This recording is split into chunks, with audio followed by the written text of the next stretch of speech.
Hi, it's Friday, May 2nd, and we're tracking the same two systems that we talked about yesterday in the West Pacific. We've got Invest 99W continuing to track northwest and will make landfall along the eastern coast of the Philippines tomorrow morning and will likely spread scattered showers and storms across the region throughout the weekend. And we've also got another weak low behind it that you might be able to pick out some spin here on the eastern part of this map. This is Invest 90W and will continue tracking northwestward as well and enter the Philippine Sea as we head into early next week. And this system could also have a chance to development as it does so. So, like yesterday, we're going to start off with Invest 99W.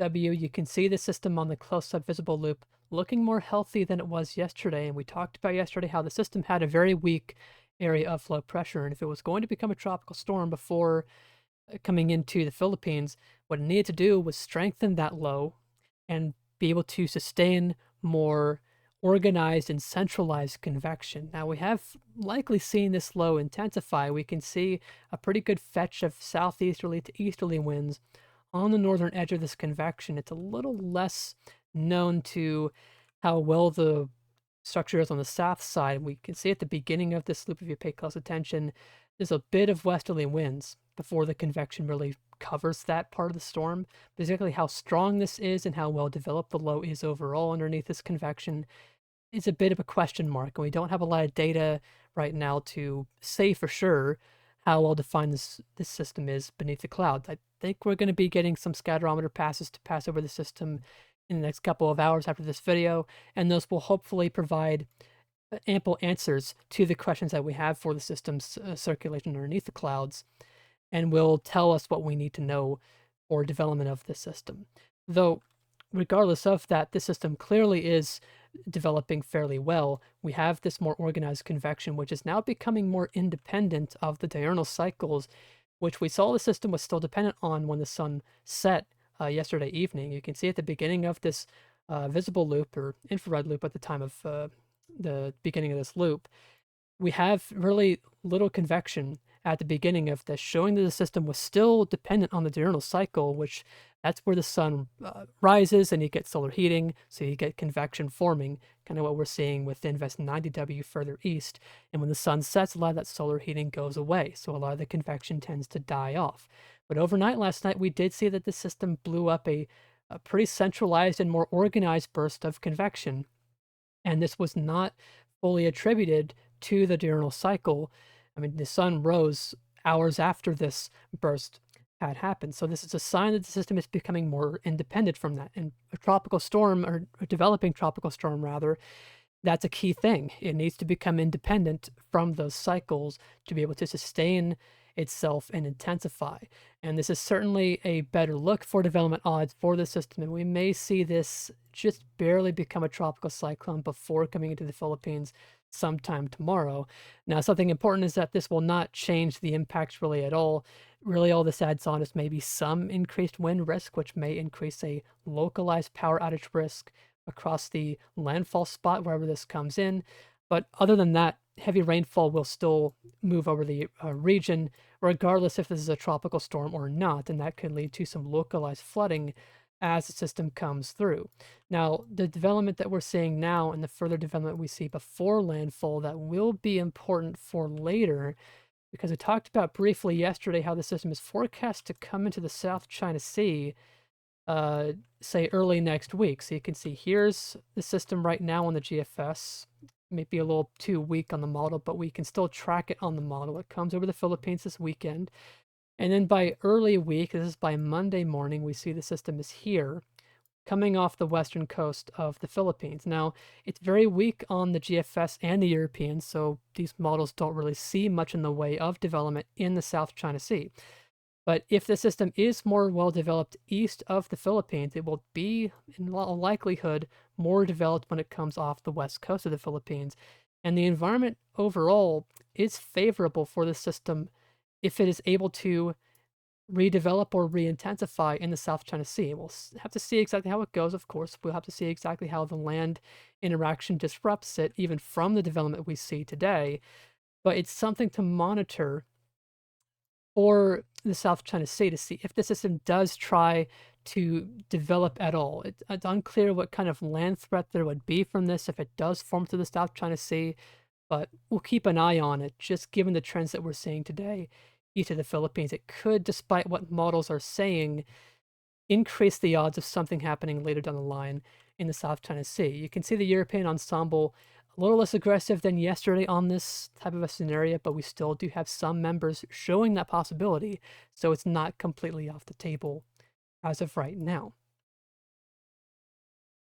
All right, so now we're going to move further east. That was Invest 99W. We're now going to move to Invest 90W. You can kind of pick out a very weak circulation on this map, and we're going to zoom in to the closer look. And if you look at this just from a broad scale sense, this looks very similar to the way 99W looked this time yesterday, with a very weak circulation and kind of just sporadic convection firing around it. Nothing really too organized with this. And this system is still very much still dependent on the diurnal cycles. You can see before sunrise, we really do not have much convection at all going on with this low.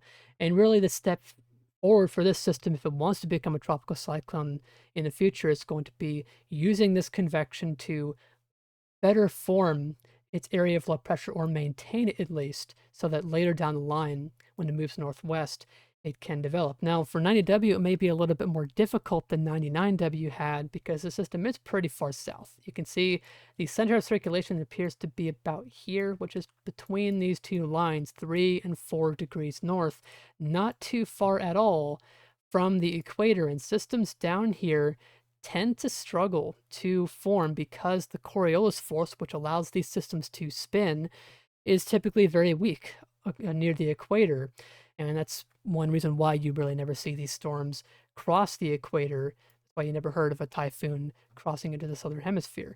And that may make the system struggle a bit more to maintain this circulation. And that, alongside it being very dependent on the diurnal cycle, may be why models like the European model is still just really weak on this system's signal for development. You can see on the European ensemble, they initialize it like yesterday, but they don't ever do anything with it when it comes north.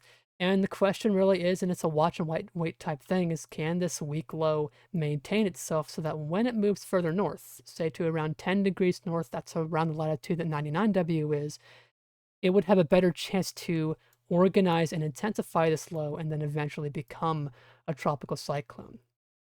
So it's very much a watch and wait type thing. Now, the GFS is still on the idea of the system forming. It still sees the system maintaining this weak area of low pressure over the next couple of days, which then allows it to develop as we head into early week. This is by Tuesday morning local time, and you can see this would be a tropical depression or tropical storm east of the Philippines. And uh, it's the GFS has been backing off a little bit. It was, if you remember yesterday, showing a stronger typhoon developing. I think the GFS was being pretty aggressive on that.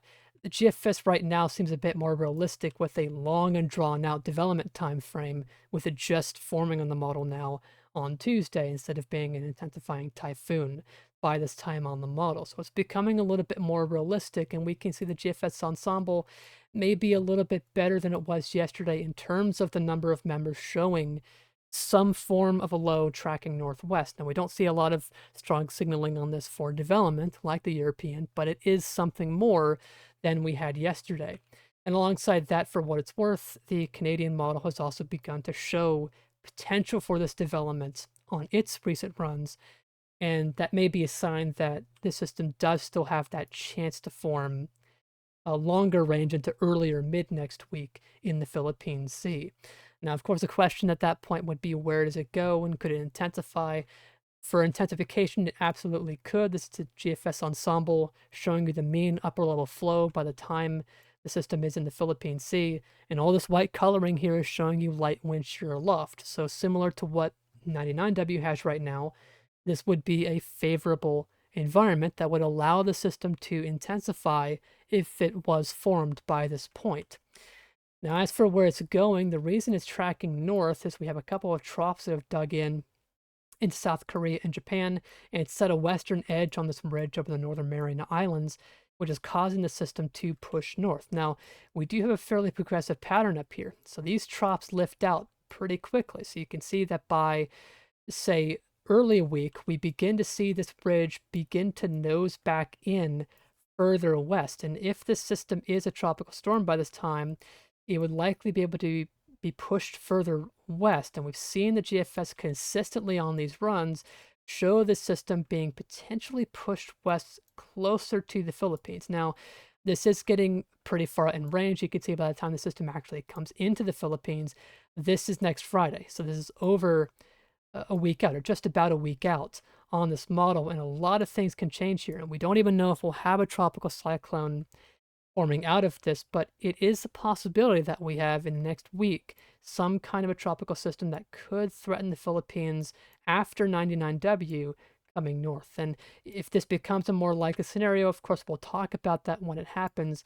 But as of right now, it's no imminent threat, so nothing to take imminent action over, just more something to monitor over the next few days.